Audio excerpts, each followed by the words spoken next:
So, dito tayo ngayon guys sa Farm 2.0. Ayan.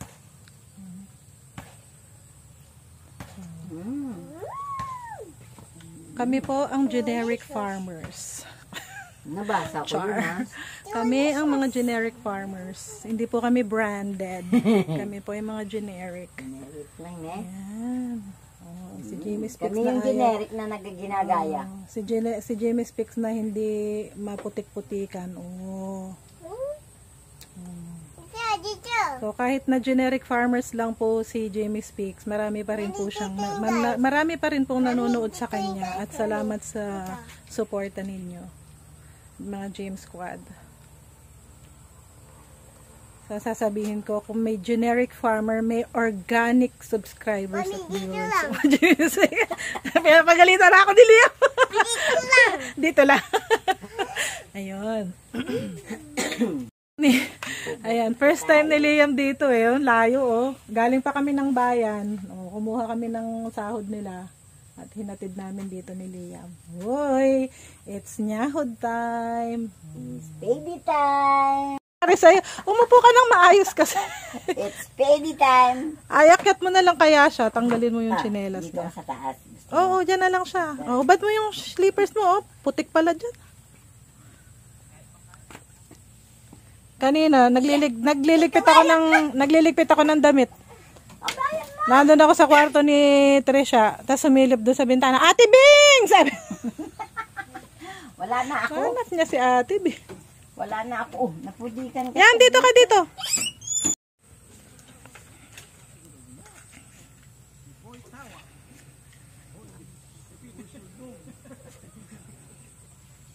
Daddy!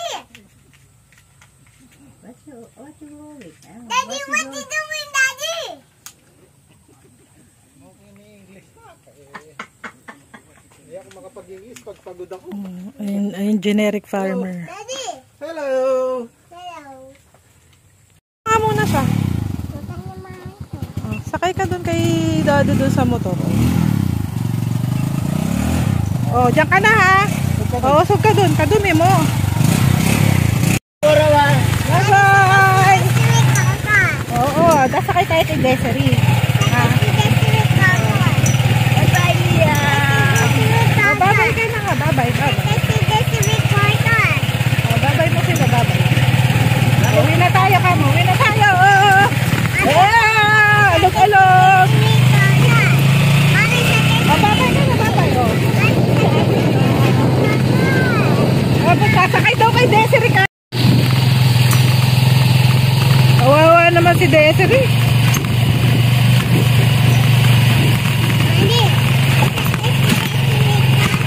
O para Desiree the car. So ayan mga mare, hindi ko na pinakita yung paghihiwa ko. Yung aking paghihiwa ng mga bawang sibuyas, mga keme-keme. So, diretso gisa na to. Pakita ko sa inyo. Magluluto dahil Sunday today. Pagluluto natin ng ulam yung mag-aama. Siyempre, si Jimmy Speaks, si Liam, at si Bebe. Dahil umuwi yung aming estudyante, luto ako ng minudes. Ayan. So, pinagprituhan ko to ng carrots, patatas, at saka hotdog. So, una, igigisa muna natin yung ating bawang. Siyempre. Ayan. Bali ilang. Ayan. Ang ating bawang. So, kahapon, galing kami ng farm ni Liam. Naghatid kami ng sahod ng James Squad. Ang layo-layo ng farm na yun. Laki-laki din yung binayaran ko sa tricycle, ah. Kasi una, nagpunta kami ng bayan, nag-withdraw ako. Tapos, bumalik kami. Kasi isa lang yung daan dun eh. Babalik ka pa ng malapit doon sa barangay namin. So, ayan, lagay na natin. Tapos, isunod. Itong aking napakagandang sangkalan, binili ko kay Sarah. So, shout out kay Sarah. Sarah, hewani mo. Hindi, doon sa ano namin, pamangkin ni Jean. So, nagtitinda siya ng mga surplus na Japan, mga UK, mga brands, mga Korean brands, na mga kitchenware. So, yan. Nabili ko yung kulay pink na St. Kellen. So, as usual, hindi ko na naman lalagyan to ng Rino. Though may Rino ako dyan. Kasi meron tayong atay.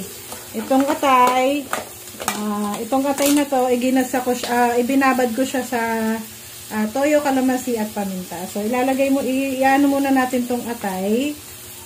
Yan. Yung iba, sabi nila, titigas daw pag naluluto. Okay lang yun, kasi ayoko ng atay na malambot, parang malalansahan ako. So, kanya-kanya kasi tayo ng style ng pagluluto. Ayan. So, i-stir fry lang natin yung atay dyan. So, hindi na ako maglalagay ng dito ha, ng Rino. Kasi may, bali 1 kilong baboy to, tsaka yung atay, lang itong atay, nasa 1/8 lang yung niya. Pero, baka maisipan ko rin lagyan ng to Rino. Pag natabangan ako. So, ayan. So, stir fry lang natin ng mabilis. Sarap, no?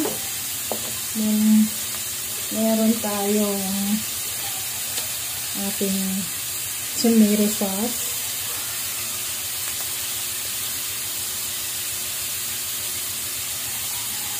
Ayan, stir fry. Kahapon galing kami sa, nakwento ko na pala. Layo-layo. Stir fry tayo.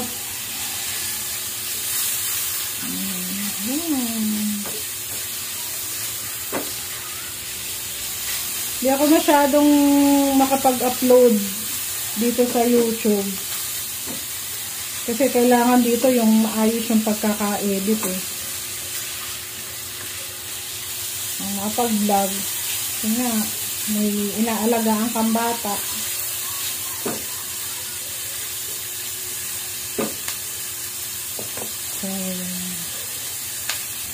So, ayan, pwede nang ilagay yung ating sinangkutsang. Ito yung sinangkutsa ko na baboy. Ayan. Bale, 1 kilo to. Sinangkutsa ko siya sa kalamansi, paminta, durog na paminta, toyo, at laurel. So, ilalagay na natin ang bango. Kasi yung iba, diretso gisa na sila Doon na nila sinasangkutsa sa pagkakagisa. Ako, yung style namin, isasangkot siya muna, then gisa. Mamaya yung ayan. Medyo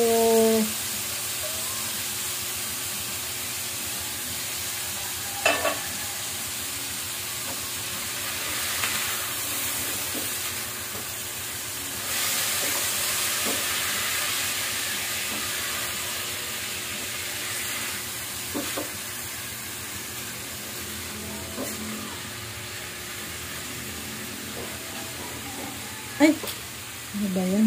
Lagay na natin yung ating maliit lang na ketchup yung nilagay ko. Ay, ketchup. Ano ba to? Maliit na tomato sauce. Ayan. Aray! Ano ba yan? Ganyan lang po yung ating pangbahay na menudo. Naaasim kasi naaasiman kasi ko pag malaking tomato sauce yung ilalagay. 1 kilo lang ito. Ayan. Tapos, ilalagay na natin yung ating hotdog at saka yung ating patatas. Yan, luto na yan, diba? So, mainam yung ipiniprito mo na kaagad.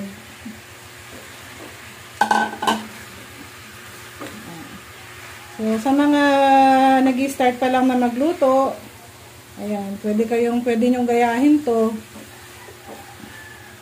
Ngayon, pag expert na kayo, o kahit paano sunod-sunod, basta tama yung ano mo, yung iyong ingredients, makukuha mo yung lasa ng menudo. Yung putahe naman, halos pare-pareho lang yung sangkap niyan. Pero pag luto mo na, dun lumilitaw yung lasa niya katulad ng mechado. Yan, lagay na natin tong ating pinagpakuluan. Yan. Siyempre, kailangan may sauce siya para si Liam eh. Ating menuds. Lalagay ko din tong pinagbabara ng ano. Yan. So, pakulo lang natin ang mga 5 minutes. Tapos titikman ko kung ano yung lasa na. Ayan, muntik ko nang makalimutan yung ating bell pepper. Ayan. So, maliit na bell pepper lang yan. Natakpan kasi nung isang plato. So, ayan. So, takpan muna natin ang mga 5 minutes. Ay, maliit yung takip. Ano ba yun?